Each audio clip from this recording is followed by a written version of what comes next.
नमस्कार जय जगन्नाथ आपण मानक स्विमिंग ब्लॉग को वेलकम करछि संग माने चलन बनेबा आज गोटे मिक्स भर्ता। तो मो मिक्स भर्ता बनैछि मो कोन कोन नैछि आपण मानक देखिबी। देखंतु मो नैछि गोटे बैगण आउ भेंडी जन्नी टमाटो फाळे लेंबू आउ टिके अदा और रसुण तो देरे कंचा लंका तो आकु नै कि आज बनेबा आजिरो मिक्स भर्ता।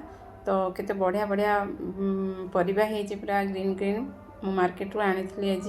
तो देखो चलो गैस ऑन करदे मु बैगण गुड़ा सेकी नेबी बैगण टमाटो जहाँ जहाँ सेकिया कथा सेकी नेबी। देखो मो जह्नी सेकी देछि बैगण भी सेकी देछि टमाटो भी सेकी देछि आउ भेंडी तो सेकी हेनी ताको मु कड़े रे फ्राए कर नौछि कंचा लंका आउ भेंडी आम फ्राए करनबा कड़े रे।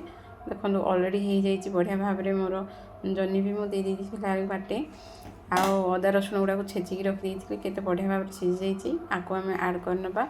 बैगण को मुझे फाड़ कर नहीं देखो कहीं पोक लगी था तो आपको आम भल भाव में देखिकी नवा आउ गरम जेहेतु अच्छी आपको फाड़ीदे ये सहज हम आमको दलिया सुविधा हम तो से फाड़ कर नहीं देखो आपको आम दलीदेवा सब मिक्स करना केते बढ़िया देखा जाउची लुकटा देखिया तो बहुत ही भल लगुच आउ खाइबा से टेस्टी थाए पोड़ापोड़ी आइटम आपको आम पखाड़ सहित भी खाई परिबा। आधे मु लेंबू फाड़े आड करिछि गैस फ्लेम को ऑन करिकी मु कड़े बसई देछि।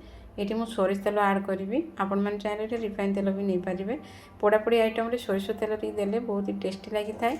ये मुझे सुखा लंका और जीरा फुटुण आउ पियाज छुंक देछि देखो पियाज आम ब्राउन कलर पर्यंत रखिए मुझे रखी अदा रसुण छेचा ताको आड करनबा कहीं ये रसुण फ्लेवरटा भल आसे।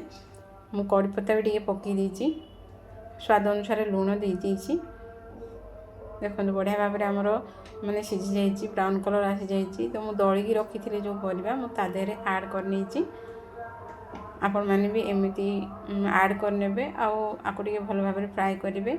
मुझे गरम मसला भी टे आड कर कहीं भल फ्लेवर आसो बोलिकिना बहुत टेस्टी लगे यहाँ। तो देखो मो रेडी हो जाइए मोर भर्ता मिक्स भर्ता। तो आपण मानू केमती लगिला मते कमेंट माध्यम रे जणेबे। Thank you for